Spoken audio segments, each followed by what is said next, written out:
겪어보지 못한 국가적 위기에 맞서야 하지만 국민을 믿고 담대하게 나아가겠습니다. 그리고 반드시 이겨내겠습니다.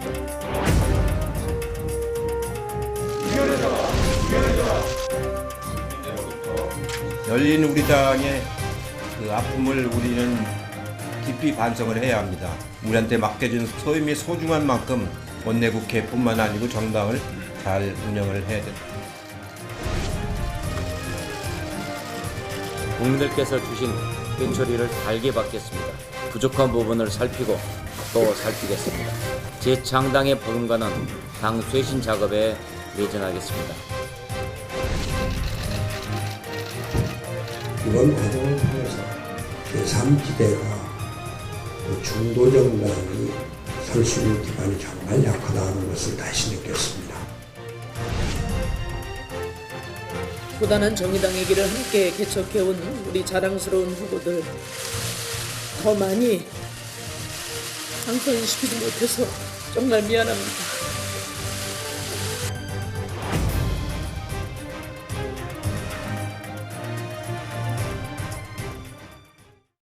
편집 없는 날선 토크의 진수 라이브 썰전 시간입니다. 김용우 의원, 김종배 시사평론가 나와 있습니다. 두 분 어서 오십시오. 근데 여야가 오늘 일제히 선거대책위원회 해단식을 열었죠. 여당은 지도부가 좀 총출동한 느낌이고요. 미래통합당 등은 듬성듬성 자리가 좀 많이 비어 있었던 것 같습니다. 상호에 어떻게 봤습니까? 그리고 이제 평시로 돌아가야 되고 지도 체제를 다시 꾸려야 되는 문제인 것 같은데요. 민주당 같은 경우는 일단은 큰 변화는 없을 것 같습니다. 일부 언론 보도에 따르면 이해찬 대표가 총선 마무리하고 이제 바로 그러니까 사퇴를 하면서 조기 전당대회로 가는 거 아니냐 이런 추측 보도가 나온 바가 있었는데 윤호중 사무총장 같은 경우는 오보다라고 지금 이제 선을 그어버렸기 때문에 민주당에서 지금 체제정비 요인은 당장 발생할 것 같지는 않고요. 그 문제는 미래통합당이라고 봐야 되겠죠. 황교안 대표가 이미 사퇴 선언을 해버렸기 때문에 그다음에 최고위원 가운데 지금 살아 돌아온 사람은 조경태 최고위원 한 명밖에 없는 거고. 그러니까 지금 그 미래통합당 같은 경우는 이제 체제 정비가 이제 발등에 불이 됐는데 방향을 어떻게 가져갈 것인가. 일단 비대위 이야기가 좀 많이 나오는 것 같은데요. 이 비대위도 성격이 어떤 성격이냐에 따라서 방향이 완전히 달라지기 때문에 사실은 좀 갈림길에 서 있다 이렇게 봐야 되겠죠. 네.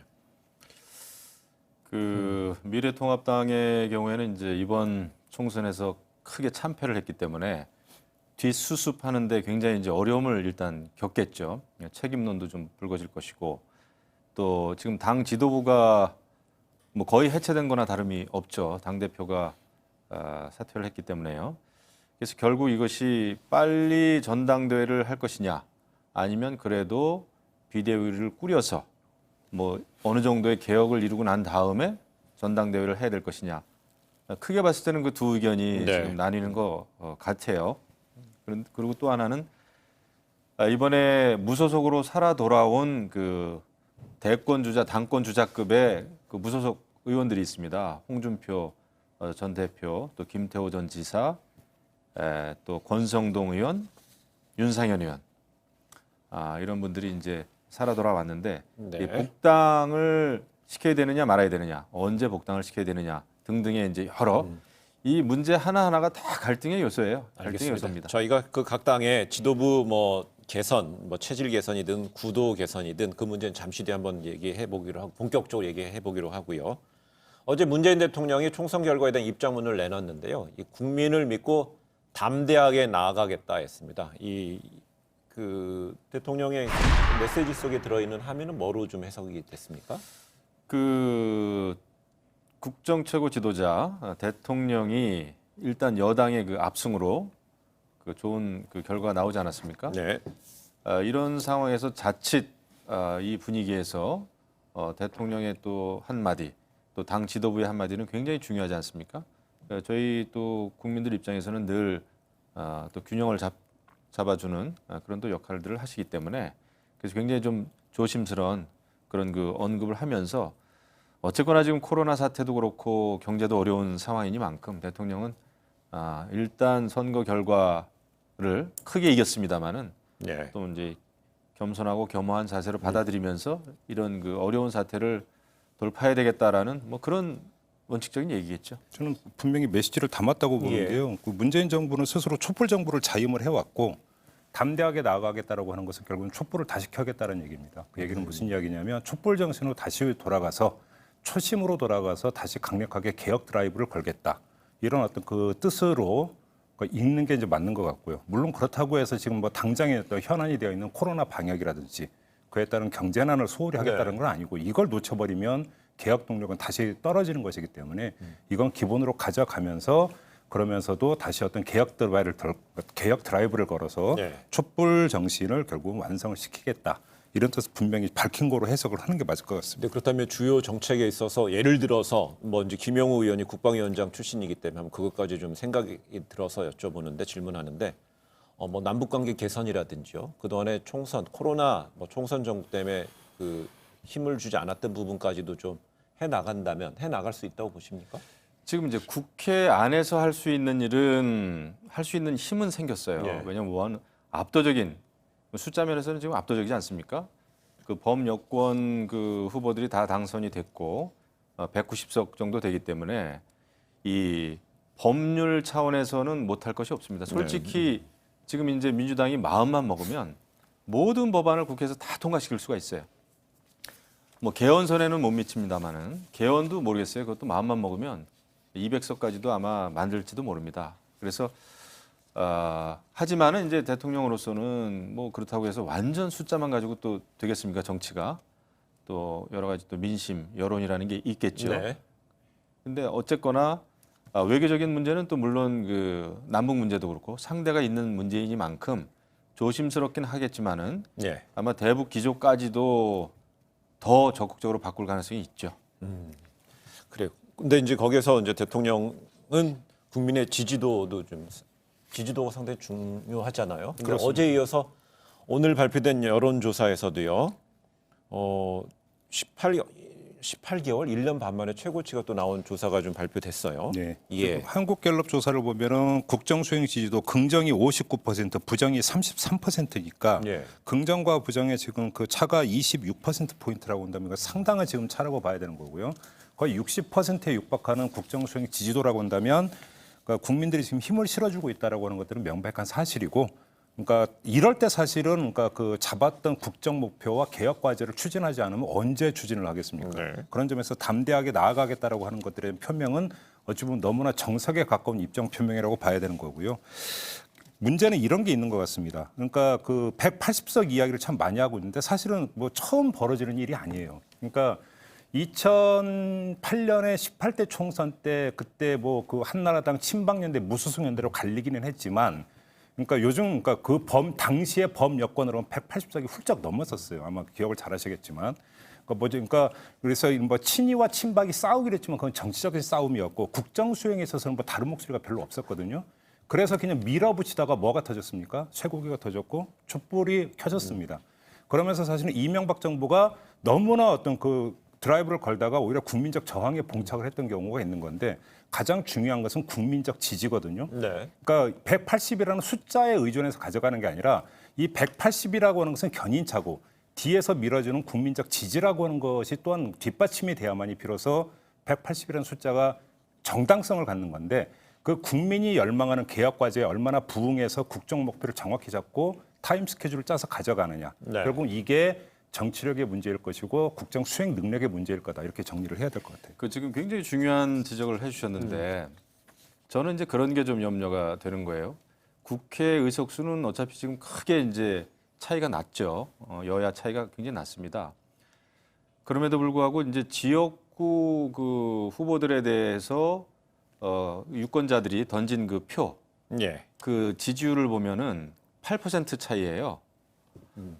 그렇게 봤을 때는 아직도 많은 국민들은 그러니까 여당, 야당 지지하는 면에 있어서는 아주 큰 차이는 또 아니죠. 이렇게 봤을 때는 이제 굉장히 그 갈등의 요소가 되는 거죠. 이런 거 모두가. 네. 그래서 국회에서는 여야가 의석수에 큰 차이가 있지만 또 국민 사이에서는 여전히 굉장히 그 진영 이 논리가 지속되겠구나. 갈등이 어떻게 보면 더 격화되겠구나 하는 그 우려가 좀 됩니다. 그런 면에서 이제 대통령과 여당의 네. 여러 가지 또 야당에 대한 뭐라 그럴까요? 정치적인 그 배려라 그럴까요? 그 파트너십이 좀 필요하지 않나 이런 생각. 근데 이번 총선 끝나고 나서 양당 체제로 다시 돌아갔다 이런 얘기 하지만은요. 뭐 총선 결과 나온 지 만 하루가 조금 지났는데 제3의 교섭단체 얘기가 나오고 있습니다. 그 제3의 교섭단체로 후보군에 들어가는 것이 더불어시민당과 미래한국당인 것 같아요. 그렇습니다. 사실은 이거는 예. 그 어느 정도는 이 가능성이 그러니까 이미 예견이 됐던 부분이고요. 그런데 이제 문제는 정치권에서는 그 가능성에 대해서 일단은 그 선거 과정에서 원칙적으로 부인을 했었는데 실제로 그러면 그렇게 그 부인했던 원칙적인 입장 표명을 지킬 것인가가 관심사가 되는데 왜 그러냐면 두 가지 문제가 있습니다. 첫째는 가장 큰 현안은 공수처 설치를 해야 되는데 네. 공수처를 설치하기 위한 첫 관문이 뭐냐면 공수처장 후보를 추천을 해야 돼요. 그런데 이 추천 과정 같은 경우는 추천위원회가 7명으로 구성이 되는데 뭐 3명은 뭐 법원 행정처장이나 이런 분들이 추천하는 거 빼고 여당이 2명 추천 권한인데 야당한테 가 있는 2명의 추천 권한. 이게 어떻게 되냐면 지금 그 원내 교섭단체 기준으로 되기 때문에 네. 제3의 교섭단체가 없이 그냥 미래통합당만이 교섭단체가 되면은 이 2명의 추천 권한이 전부 다 미래통합당한테 가는 거죠. 근데 만약에 제3의 원내 교섭단체가 만들어진다면 하나씩 야당이 나눠 가져야 되는데 네. 이걸 미래한국당이 주도하는 원내 교섭단체가 되느냐 더불어시민당이 주도하는 원내 교섭단체가 되느냐 이거에 따라서 이 분포가 완전히 달라지는 거니까 네. 그 더불어민주당도 그렇고 미래통합당도 그렇고 저쪽에서 혹시 지금 그 다른 교섭단체 혹시 만들려고 하는 거 아니야? 네. 라고 이제 레이더를 최대한 이제 끌어올려놓고 지금 이제 바라보고 있는 측면이 하나 있고요. 또 한 가지는 이게 아마 그 이제 21대 국회 원 구성 과정에서 다시 파열음을 낼 가능성이 있는데 상임위원장 배분이나 이런 문제하고 직결이 돼 있는 게 있어요. 네. 교섭단체냐 아니냐에 따라서 이게 달라지기 때문에 상임위원장이나 이런 자리를 한 석이라도 더 얻기 위해서는 또 다른 위성 교섭단체를 만들어 놓으면 자리 싸움에서 유리해진다는 측면도 같이 있는 것이죠. 그렇다면 지금 이 왜 각 당이 그러면 레이더를 켜놓는 이유는 레이더에 무슨 까만 점이 포착되면 그 까만 점은 국민으로부터 어떤 부정적인 여론이 까만 점으로 이해하면 될까요? 뭐 그 까만 점을 어떻게 이해하느냐는 뭐 너무 어려운 문제인 것 같고 예. 지금 말씀하신 대로 선거 전에는 이제 이 위성 정당들이 우리는 자매 정당이고 협력 정당이고 형제 정당이고 이런 또 DNA 검사까지 하자라는 얘기를 했습니다만은 선거 끝났습니다. 이제는 본격적인 자리 싸움이에요. 국회에서 상임위원장 또 이제 뭐 국고 보조금도 마찬가지고 이제는 양보하기 쉽지 않을 겁니다. 사실 이제 원유철 의원도 미래한국당 당대표도 통합당과의 합당은 당장은 아니고 이제 그거에 대해서는 정무적으로 판단할 일이다 그랬는데 말이 달라지고 이제 이렇게 시작이 될 가능성이 커요. 그리고 이제 공수처 말씀 잘하셨는데 이제 자리 싸움이 엄청 심해질 겁니다. 그렇기 때문에 우리가 여태까지 예상하지 못한 그 위성정당을 중심으로 하는 아무튼 또 가보지 않은 길을 분명히 갈 거예요. 예, 그렇습니다. 어차피 조금 전에 저희가 문재인 대통령의 국정 수행 지지도를 봤지만 당정청이 뭔가 국정 드라이브를 걸 때는요. 그 또한 한 축은 의회잖아요. 의회와 협력 문제인데 의회가 또 공전하거나 불안정한 상태가 된다면 또 뭔가 덜커덩거리는 부분이 있을 수 있기 때문에 저희가 앞으로의 의회의 어떤 권력 구도가 어떻게 될지 지형이 어떻게 될지 한번 좀 살펴봤고요. 네, 그렇다면 이번부터 이제 본격적으로 여당과 제1당과 제2당 얘기를 해볼 텐데요. 이번 총선에서 압승을 거둔 더불어민주당 원래 5월 이해찬 대표 임기 끝나는 거로 돼 있지만 앞서서 이제 이해찬 대표가 먼저 물러날 가능성도 있다 없다 이렇게 나오잖아요. 그럼 차기 지금 향후 당권을 노리는 주자들, 당권을 목표로 하는 주자들, 뭐 이낙연 당선인 얘기도 나옵니다만은 어떻게 좀 분석이 됩니까? 그러니까 지금 이해찬 대표가 조기 사퇴를 하지 않고 임기를 모두 채우게 되면 당 대표를 뽑기 위한 전당대회는 8월에 실시돼요. 근데 더불어민주당이나 미래통합당이나 모두 당헌 당규에 어떤 규정이냐면 당권 대권 분리 규정이 있어요. 다만 그 기간이 달라요. 그러니까 더불어민주당은 1년 전으로 되어 있고요. 미래통합당은 1년 6개월 전으로 되어 있죠. 그러니까 그 민주당 같은 경우는 그러니까 대권에 도전할 사람은 당권을 맡으면 안 돼요. 대선일로부터 1년 전부터는. 만약에 이렇게 된다면 8월에 그러니까 원래 일정대로 당 대표를 위한 전당대회가 치러지는데 대권을 염두에 대고 예를 들어서 이낙연 그러니까 뭐 당선인 같은 경우가 당권을 만약에 거머쥔다 하더라도 내년 3월이면 당권을 다시 내려놔야 된다는 이야기가 되는 거죠. 대선이 2022년 3월 예상하니까는요. 그러니까 1년 전에는 그러니까 당권을 내려놔야 되거든요. 그렇게 된다면 결국은 6개월짜리 이제 당 대표가 되는 건데 과연 이렇게 거쳐가려고 할 것인가? 요거는 사실은 제가 볼 때는 그렇게 이제 가능성이 크지는 않을 것 같다. 이렇게 본다면 오히려 그러니까 이낙연 그리고 이제 이낙연 그 당선인 같은 경우가 바로 당권을 거머져 버리면 어떤 문제가 발생할 수 있냐면 사실 이낙연 당선인은 대권을 염두에 둔다고 조기 등판한 측면이 있는데 여기다가 당권까지 거머쥐면 당 내에서 견제 심리가 더 크게 작동할 가능성이 있어요. 예. 이렇게 본다면 이낙연 당선인이 당권 도전할 가능성은 제가 볼 때는 그렇게 높지는 않다고 보는 거고요. 이렇게 본다면 사실은 대권 차기가 아니라 차차기를 노리는 어떤 이런 어떤 중진 그룹들이 당권에 도전할 가능성이 있지 않는가. 일단 네. 좀 이렇게 전망을 해볼 수 있을 것 같습니다.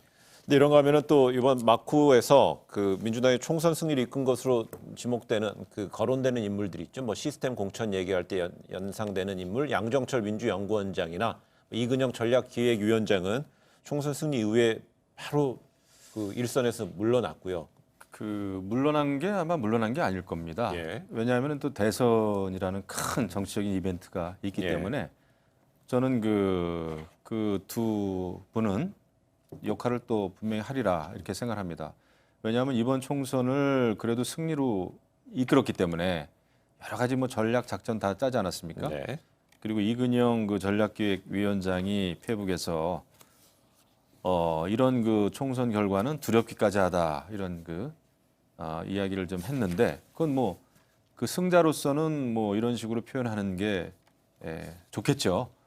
그리고 아마 대선을 염두에 둔 더 큰 또 그림을 위해서 역할을 찾아갈 것이다 이런 생각을 좀 합니다. 예. 이거 간단하게 이렇게 보면 되죠. 그러니까 상당한 어떤 그 성공을 거둔 총선이고 그 1등 공신 아니겠습니까? 이런 그 두 사람을 당이 가만히 내버려 두겠습니까?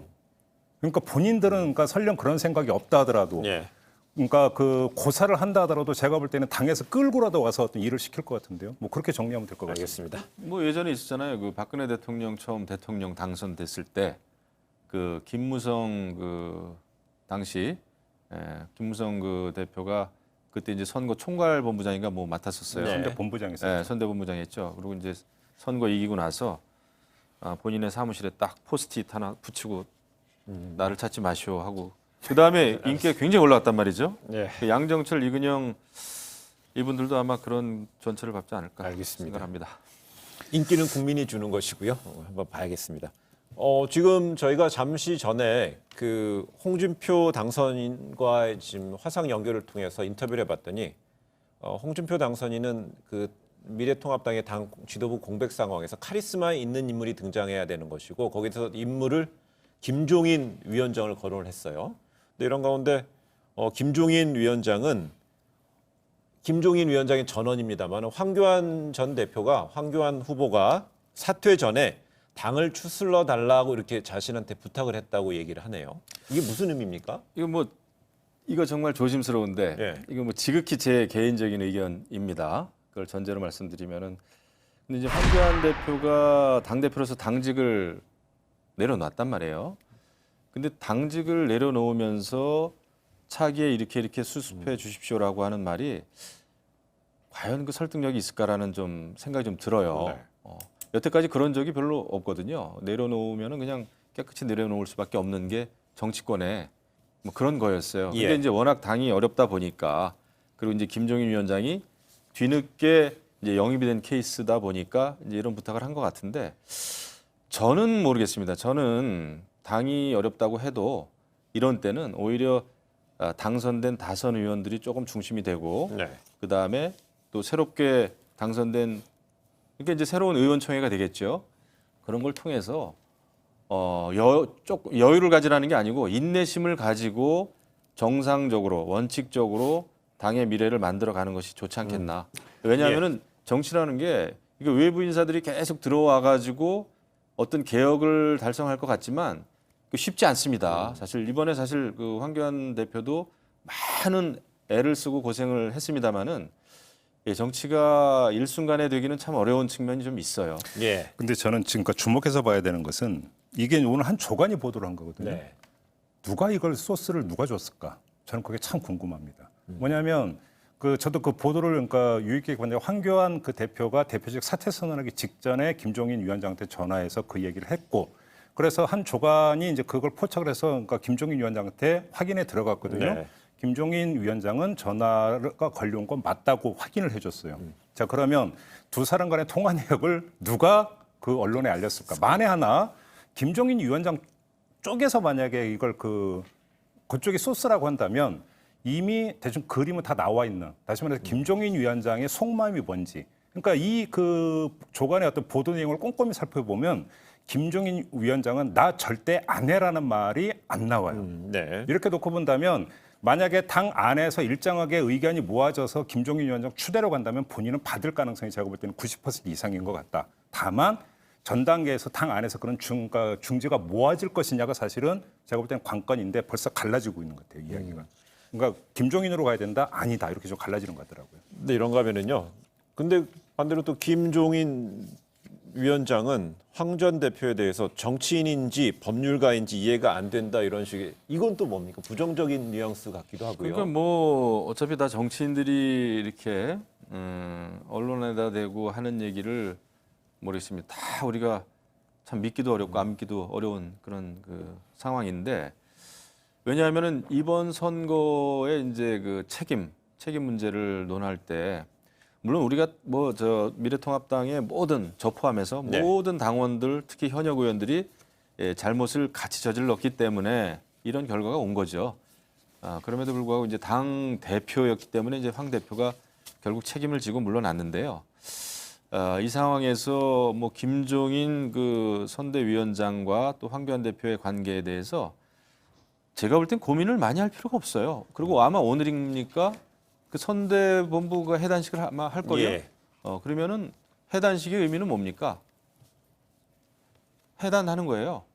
거기에서부터 새롭게 출발하고, 그다음에 이제 원내 중심이 좀 돼가지고 이럴 때 의원들이 좀 더 그 지혜롭게 예. 토론과, 지금 이제 더 이상 더 바닥으로 내려갈 바닥이 없지 않습니까? 이런 상황에서는 솔직하게 이야기하고 또 우리가 좀 자숙하고 성찰하고 해가면서 전당대회를 이제 어떤 절차에 따라서 좀 치르자라는, 거기서부터 원칙적으로 이제 의논을 해가는 게 맞지 않나 지금 이렇게 의원님 말씀은 생각합니다. 이제 제가 해석을 하면 김종인 위원장의 역할은 그 선대위 해단식과 함께 끝. 더 이상- 해석이 될 수도 있어요. 네, 그렇게 이제 그 말씀을 하시는 것 같고요. 저는 그 의견에도 상당 부분 경청할 부분이 있다고 봐요. 뭐냐면 많은 분들이 김종인 위원장의 어떤 이 카드가 별로 효과를 보지 못했다. 왜냐 이걸 묻는데 타이밍을 이야기를 해요. 너무 늦었다. 근데 저는 타이밍 분명히 맞아요. 늦었는데. 네. 자, 그런데 문제는 김종인 위원장이 아무튼 늦었다 하더라도 그 선대위원장을 맡아서 그러니까 했던 어떤 스피커로서 했던 메시지 내용을 보면은 별로 준비가 되어 있었던 것 같지가 않다라고 하는 그런 평가를 할 수밖에 없어요. 왜 그러냐면 일성이 뭡니까? 못 살겠다 갈아보자부터 시작을 했어요. 올드에도 한참 올드한. 거기에다가 지금 민심하고 확인해 보면 결국은 맞지 않았다는 이야기인데 그러니까 아주 굵직한 메시지를 던져가지고 그러니까 선거 구도에서 이슈를 선점하고 지형을 선점하는 어떤 능력이 나타나지 않았다라는 거거든요.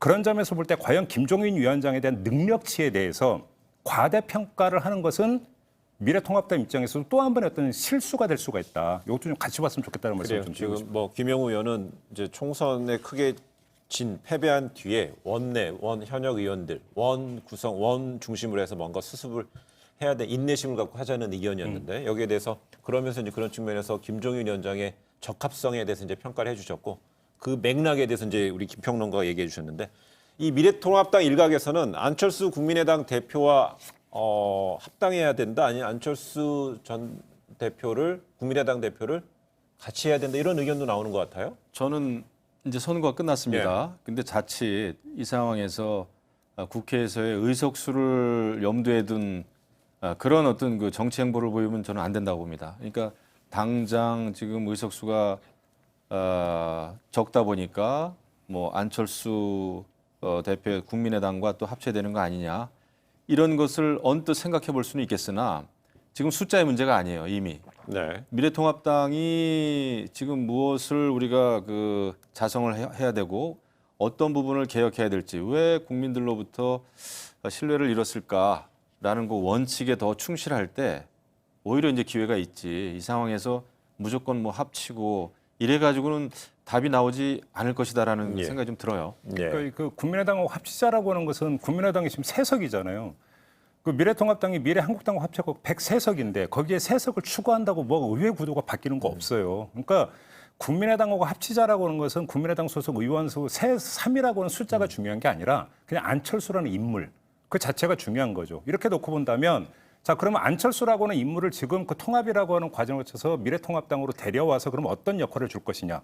그러면 당권을 주면서 당을 수습하라고 그럼 맡긴다라는 이야기가 되겠는데 안철수 대표는 지금 바라보고 있는 게 당권일까 대권일까. 그럼 너무 자명한 거 아닌가요? 이런 점에서 놓고 본다면 안철수 대표의 시점에서 본다면 지금은 타이밍이 빨라도 너무 빠르죠.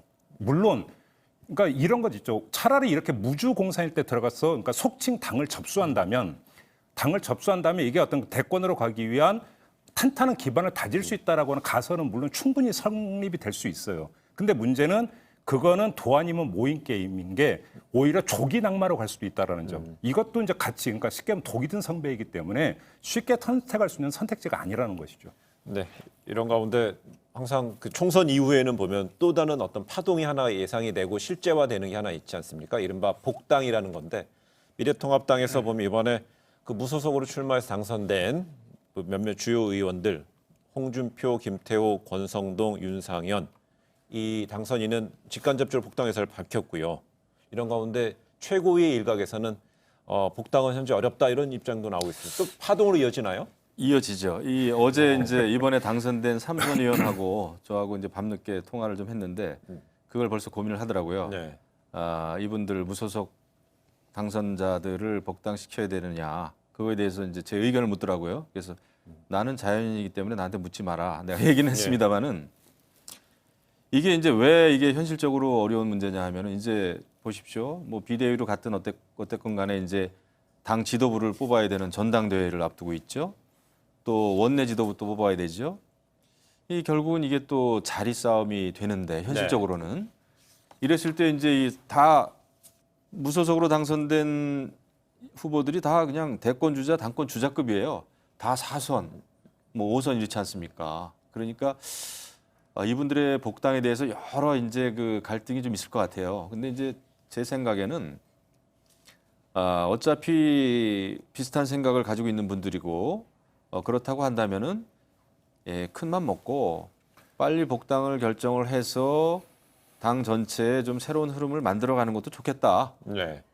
왜냐하면 언제 입당이 돼도 입당 될 분들 아닙니까? 뭐 누가 보더라도 선거 때는 입당 영원히 없다라는 얘기를 했습니다마는 그 얘기를 했던 분들이 지금 떨어졌잖아요. 그렇게 된 겁니다. 네. 그래서 저는 뭐 지금 뭐 복당을 한들 안 한들 큰 어떤 대외적인 여파는 없을 거라고 보지만은 네. 힘을 합치는 게 좋다 생각합니다. 그러니까 우리가 이제 냉정하게 봐야 되는 게 미래통합당의 최대 화두는 당 혁신 아니겠습니까?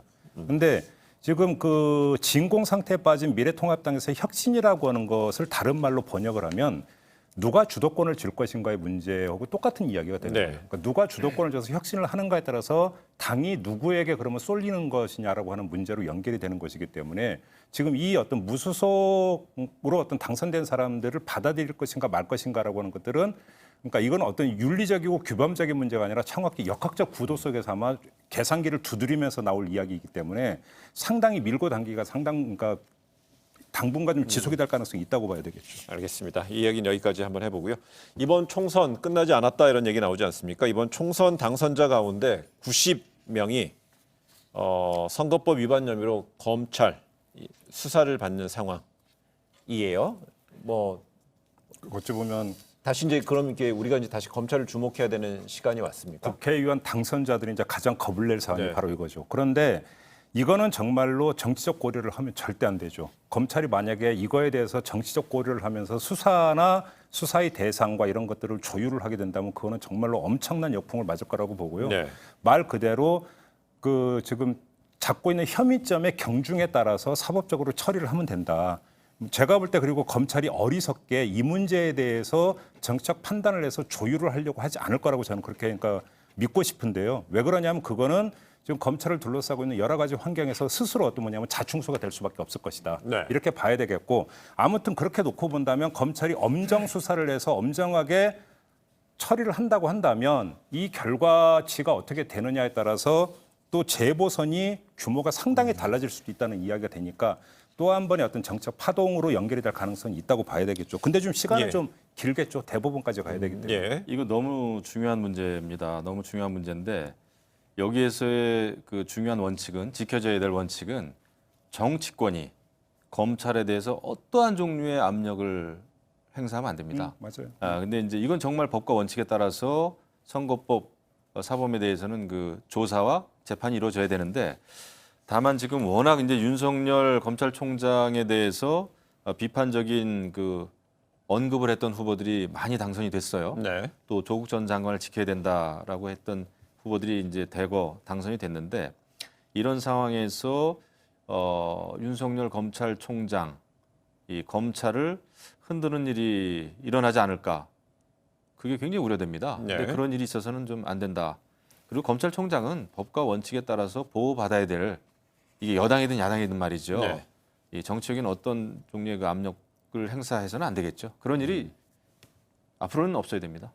네, 이렇게 또 이제 검찰이 또 수사하는 내용, 수사 사건 중에 하나 또 있지 않습니까? 패스트트랙 관련 수사인데요.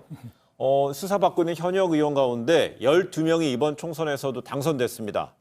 이 향후 수사 결과에 따라서 이 부분도 당연히 이제 의원직 상실이랑 연관될 수 있는 거잖아요. 그렇죠. 이게 이제 그 폭처법 위반이냐 국회법 위반이냐에 네. 따라서 이게 완전히 다른데 폭력행위 처벌 등에 관한 법률 위반이라고 한다면 금고형 이상이 나와야 예. 의원직이 상실이 되는데 반해서 국회법 위반으로 기소된 의원들 같은 경우는 벌금 500만 원만 나와도 그냥 바로 의원직 상실로 이어지는 거니까 그래서 지금 숫자도 12명 대 2명으로 지금 기소된 게 미래통합당 의원이 12명이 되죠. 이번에 사라도라는 의원을 기준으로 하는 겁니다. 네. 그러니까 그리고 또 뭐냐면 그 적용된 법률 위반 같은 경우도 국회법은 거의 대부분이 미래통합당 의원들에게 지금 그 적용이 된 것이거든요. 네. 이거에 대해서 법원이 어떤 판단을 내리고 어떤 판결을 내리는가에 따라서 또 한 번의 재보선으로 연결이 되는 건데 관심사는 그거예요. 국회법 위반으로 지금 기소가 돼서 이렇게 집단으로 기소가 된 경우가 처음이기 때문에 네. 법원도 판례가 없을 거라는 겁니다. 그렇기 때문에 법원이 어떤 그 잣대에 입각해서 판결을 하느냐 이것도 사실은 주목해서 봐야 되는. 그다음에 어느 정도로까지 엄중하게 판결을 내리느냐도 사실은 이후 국회 활동의 규범으로 작성을 할 수 있기 때문에 네. 그런 점에서 이건 상당히 중요한 재판이라고 봐야 되겠죠. 이거 정말 중요하고요. 이거 저 사법부도 이거를 정말 편중된 그 판단을 해가지고 이렇게 되면 정말 그 민주당 여당은 개헌선을 넘길 수가 있어요. 네. 굉장히 위험하죠. 그래서 조금 전에 이제 얘기하셨지만 이제 총 12명인데요. 미래통합당 의원이 9명, 그다음에 그 더불어민주당 이제 3명 해서 총 12명인데요. 이번에 이제 법여권 더불어민주당과 더불어시민당이 180석이면요. 국회 선진화법을 넘어서 패스트트랙으로 지정하게 되면 모든 안건을 처리할 수 있다고 그러잖아요. 그렇다면 180석이 되면 더 이상 늘어나는 거 가감 없이 가정을 한다. 180석이면 정말 국회 내 충돌, 폭력행위 없습니까? 제가 국회 이제 국회 현재도 있습니다만은 예. 한 당이 180석이 되면 어떤 일이 벌어지느냐. 얼핏 생각하면 이제 모든 상임위에서 미래통합당인 야당은 뭐 3분의 1 정도 차지하는 거고 나머지가 3분의 2를 차지합니다. 그러니까 모든 법안을 다 패스트트랙으로 보낼 수도 있고 또 지금의 그 국회 선진화법이 이것 좀 문제다 싶으면 이것도 바꿀 수도 있고 네. 그러니까 개헌 말고는 모든 걸 다 할 수가 있어요. 그리고 이제 상임위원장도 예를 들면 법사위원장까지 여태 관례는 이제 제일 야당이 또 맡았죠. 근데 법사위원장까지 여당이 맡게 되면 여당을 견제할 수 있는 수단은 아무것도 없습니다. 네. 그건 뭐 필리버스터도 안 되고 이러면 안 되는 거예요. 그렇기 때문에 이것은 이제 한 가지 기대해야 될 수밖에 없는 것은 여당 내 합리적인 그 건전한 여당이 되기를 바라는 마음이죠, 뭐. 예, 좀 다시 달리 정리하게 뭐 되면 말씀드릴 게 더불어민주당 163석, 그다음에 더불어시민당 17석 더해서 이제 두 당이 합쳐서 180석인 거고요. 그렇다면 결국은 핵심은 법사위원장을 최종적인 그 관문을 누가 쥐느냐의 문제인데요. 결국 저는 그것도 별로 그렇게 중요한 문제 중요하지 같지 않아요. 않나요? 왜 예. 그러냐면 법사위원장 자리가 중요하다는 것은 법사위원들이 여야 동수가 됐을 때가 이제 오히려 법사위원장을 누가 어느 당이 맡느냐가 중요하지만 지금 어차피 법사위 구성 같은 경우도 결국은 그 2대1 어떤 구도로 지금 어떤 법사위원들이 채워지는 것 아니겠습니까? 그렇기 때문에 거기서 법사위원장이 자율적으로 할 수 있는 것도 여지가 그러니까 좁혀지기 때문에 네. 그것도 그렇게 큰 변수가 되지는 않을 알겠습니다. 거라고 이제 완전히 사실상 법적으로 봤을 때는 식물 야당이 된 거예요. 알겠습니다. 왜냐하면 이건 정말 뭐 할 수 있는 게 간명하게 얘기하셨어요. 예. 그래서 이제 그게 이제 그 직접적인 정당이 더불어시민당이 이제 들어가는데요. 여당에서는요. 거기 우희종 공동대표가 어제 소셜미디어에 윤석열 검찰총장을 거취를 언급했습니다. 이거는 뭐 어떤 해석을 할 수 있을까요? 그러니까 뭐 우희종 공동대표 같은 경우는 그러니까 서초동 촛불 집회에서 연단에도 올라갔던 분이고 그런 차원에서 어떤 뭐 개인적인 어떤 그 의견 표명 정도로 그 해석을 해야지 네. 여기에다가 더 이상의 어떤 정치적인 어떤 의미를 부여할 이유는 없을 것 같습니다. 예를 들어서 지금 뭐 그 더불어민주당 같은 경우는 총선에서 압승이에 오히려 이제 겸손 모드로 가면서 말 조심하라고까지 어떤 그 이게 내려졌던 부분이기 때문에 더불어민주당과 어떤 사인 교환을 통해서 이게 뭐 이루어졌던 거 이런 건 아니기 때문에 그냥 개인적인 어떤 소회 표명, 의견 표명 정도로 이해를 하면 될 것 같고요. 그래서 과도하게 정치적으로 의미를 부여해서 다시 정쟁으로 삼을 이유는 제가 볼 때는 없다 그렇게 봅니다. 아마 더불어시민당 우희종 공동대표요. 예.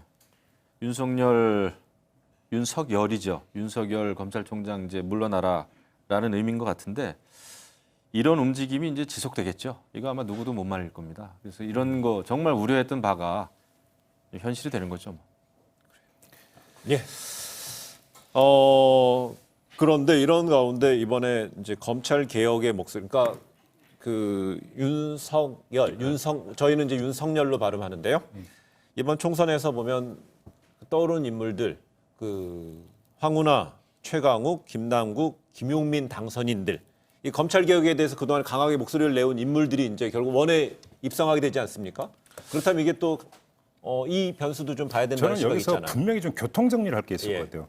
아마 검찰 개혁 목소리 더 커질 겁니다. 제도 개혁이나 이런 차원에서 아마 그 목소리는 더 커질 건데 이 모든 것들을 그냥 도매금으로 그냥 뭐 굴비역듯이 줄줄이 엮어갖고 윤석열 흔들기 아니냐라고 가는 것도 제가 볼 때는 뭔가 그럼 오바고 문제가 있다고 봐요. 왜 그러냐면 검찰 개혁을 해서 제도적으로 정비를 하겠다라고 하는 것은 그거는 그 어떤 여권의 일관된 입장이었고 또 목표였고 최고의 개혁 과제였어요. 이거를 추진하는 것을 자꾸 윤석열이라고 하는 인물의 어떤 거취와 연결을 짓는 것 자체가 검찰 개혁을 막기 위한 또 하나의 정책 레토릭일 수도 있다. 저는 오히려 역으로 경계할 측면도 있다고 봅니다. 예.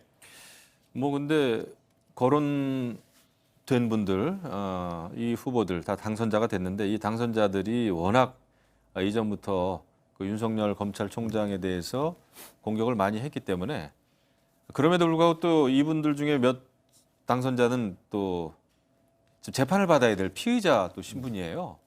이게 참 묘합니다. 그래서 지금 이제 이것은 정말 우리 정치권과 입법부와 검찰, 사법부와의 관계를 정립하는 굉장히 중요한 그 지렛대 기준이 되기 때문에 네. 정치권에서는 정말 법과 원칙에 따른 그 정도를 지켜야 됩니다. 알겠습니다. 그렇지 않으면 안 될 거예요. 알겠습니다. 이번에 선거법 위반으로 검찰 수사받게 되는 경우는 검찰은 그 공정하게 수사를 해야 될 것 같고요. 패스트트랙에 대해서는 초유의 어떤 사건이기 때문에 여기에 대해서 검찰과 법원의 판단, 판결에 대해서 주목이 된다는 것이고 검찰 개혁이란 어떤 큰 흐름에 대해서는 21대 국회에서의 핵심 과제, 초반 핵심 과제이기 때문에요.